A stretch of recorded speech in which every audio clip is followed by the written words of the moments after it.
गया मगर सफल नहीं हुए।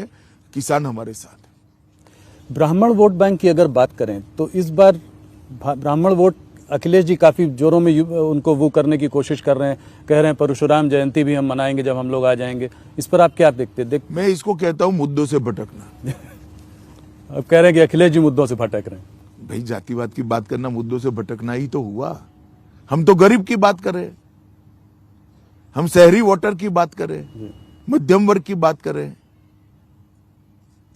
हमने तो जाति की बात नहीं करी कभी। इस चुनाव में आप ओवैसी फैक्टर को कितना बड़ा मानते हैं? उन्होंने बिहार में काफी डेंट किया। देखिए ओवैसी जी देश भर में दौरा करते हैं, अपना विचार रखते हैं।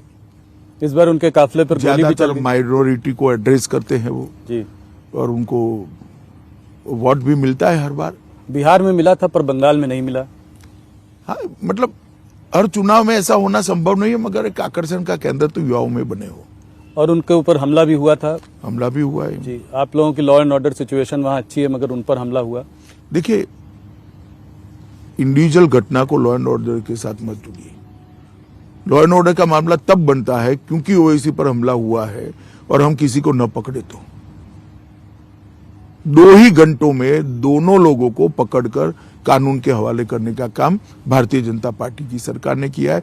और हमने जरा भी सिक्योरिटी असेसमेंट की मीटिंग 3 ही घंटे में हमने कराई और 8 ही घंटे में निर्णय कर उनको जेड सिक्योरिटी ऑफर करी। हालांकि उन्होंने नहीं ली वो अलग बात है, परंतु हमने हमारी ओर से कोई कसर नहीं छोड़ी है।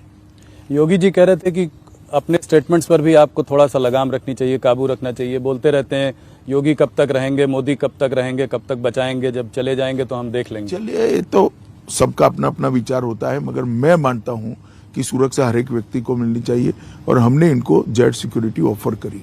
और आपको ये भी लगता है कि आकर्षण है उनका आज यूपी में? हाँ, मुस्लिम युवाओं में आकर्षण है ही है। तो वहां पे वो वोट काट सकते हैं मुसलमान। क्या होगा वो तो डिब्बे खुलेंगे तब का मालूम पड़ेगा। प्रियंका गांधी और कांग्रेस को आप कैसे देखते हैं इस चुनाव में? उन्होंने आकर महिलाओं के लिए आरक्षण की बात करी, कहा लड़की हूं, लड़ सकती हूं।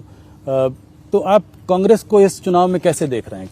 उनका 6% वोट शेयर था इस बार। एक बड़े राज्य में चुनाव अभी रिसेंट पास्ट में हुआ, वो कलकत्ते में हुआ जी, जहाँ 0 सीटें आई। तो आप कह रहे हैं 0 सीट? ऐसा मैं नहीं कहता, मैं एक इंगित करता हूं कि कांग्रेस का भविष्य क्या है।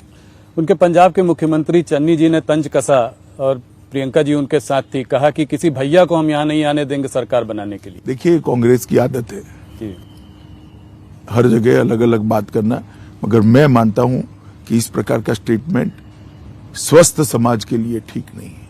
पूरा एक देश है, जिसको गुजरात आना है वो गुजरात आ सकता है, यूपी आना है वो यूपी आ सकता है, रोजी रोटी के लिए, अपने कैरियर के लिए जिसको पंजाब जाना है वो पंजाब जा सकता है। मैं इसको नहीं घुसने दूंगा, मुझे इसको नहीं घुसने दूंगा, और इसके आधार पर चुनाव की राजनीति करना, कम से कम मैं इसको ठीक नहीं मानता। और प्रियंका की जी स्वयं मंच पर थी और आनंद व्यक्त कर रही थी, और यूपी में जाकर वो कह रही है कि हम यूपी के सम्मान की बात कर रहे हैं। मैंने तो इतना बड़ा कॉन्ट्राडिक्शन 2 दिन में देखा ही नहीं। दूसरे दिन यूपी में जाकर कहती है हम तो यूपी का गौरव बढ़ाने आए। मैं आपके बहुत सारे रैलीज से आपके भाषण सुन रहा था। आप बालाकोट की बात अक्सर किया करते हैं। आप कहते हैं कि मोदी जी के आने के बाद देश सशक्त हुआ है, हम लोगों ने हमने मुंह तोड़ जवाब दिया पाकिस्तान को। राहुल गांधी जी ने इधर बीच पार्लियामेंट में ये कहा कि चाइना, आप लोगों की वजह से चाइना और पाकिस्तान साथ में आ गए हैं और ये हमारे लिए एक बहुत बड़ा डेंजर है। क्या कहेंगे आप? राहुल गांधी जी को देश का इतिहास मालूम नहीं। 62 में क्या हुआ था और किसकी गलती के कारण हुआ था। चाइना ने जितने भी चैलेंज खड़े किए, हर चैलेंज का मुंह तोड़ जवाब नरेंद्र मोदी जी की सरकार ने, देश के प्रधानमंत्री ने दिया है। चाहे गलवान घाटी का हो जी, चाहे पूर्व में हो, हर जगह पे भारत ने अपना स्टैंड मजबूत रखा है। भारत की सीमा और भारत के सार्वभौमत्व को मोदी जी ने अक्षुण्ण रखा है। मगर पड़ोसी के साथ इस प्रकार की भाषा मैं नहीं मानता कोई जिम्मेदार राजनेता ने बोलनी चाहिए।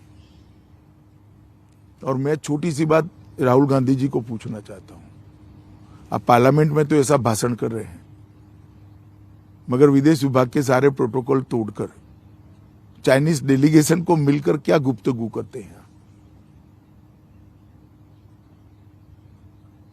अब इस प्रकार से वक्तव्य सुनते हैं तब लगता है कि कहीं ना कहीं एक संजीदा पॉलिटिक्स, जिसको कहते हैं गंभीर प्रकार की राजनीति की अभाव और एक प्रकार से रिक्तता खड़ी होती जा रही है। आपने योगी जी की बहुत प्रशंसा की। योगी जी मुख्यमंत्री हैं, आपके पार्टी का उत्तर प्रदेश में चेहरा है। चाहे सीट कितनी भी आए, क्या आप कह सकते हैं कि मुख्यमंत्री वही बनेंगे? निश्चित रूप से उनके नेतृत्व में ही हम चुनाव लड़े हैं, वही बनेंगे। वही बनेंगे, चाहे जो भी, अगर आपकी बहुमत आएगी तो? कुछ नहीं, बहुमत है ही नहीं भाई। तुम हाँ, मान वो कर ठीक- चलो प्रचंड बहुमत के साथ हमारी नहीं, वो तो सरकार बनेगी। प्रचंड आएगी तो अच्छा है, मगर अगर नहीं भी आए तो वो मुख्यमंत्री हर हाल में वही है। वही मुख्यमंत्री। एक दो सवाल थोड़ा यूपी से हटकर सीए पे बात करना चाहूंगा। नहीं, मैं सबसे पहले यूपी की शिक्षा व्यवस्था के बारे में हाँ, जरूर बताना जरूर चाहता हूँ। जी। यूपी एक ऐसा प्रदेश है जहां देश के सबसे ज्यादा युवा बसते हैं। वहां की शिक्षा व्यवस्था बिल्कुल लचर हो गई थी। भारतीय जनता पार्टी की सरकार बनने के बाद हमने 10 इंटरनेशनल यूनिवर्सिटीज खोलने का काम किया है। 51 नए कॉलेजेस खोले हैं और 80 कॉलेज के नए बिल्डिंग बनाने का काम किया है। पहले 12 मेडिकल कॉलेज थे, अब 40 मेडिकल कॉलेज है। पहले 1900 मेडिकल सीटें थी, अब 4200 मेडिकल। 28 इंजीनियरिंग कॉलेज खुली है, 26 पॉलिटेक्निक कॉलेज खुले, 771 कस्तूरबा विद्यालय खुले, जिससे बच्चियों की शिक्षा को आगे बढ़ाया जा सके।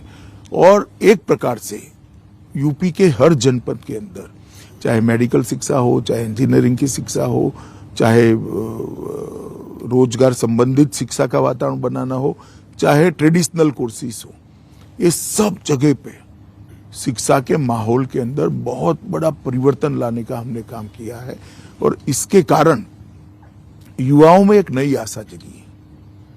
और ढेर सारी युवा देखता है कि भाई केन बेतवा 2 पीढ़ी से सुनते थे, कभी होती नहीं थी। मोदी जी ने 44,000 करोड़ रुपए की केन बेतवा को कर दी।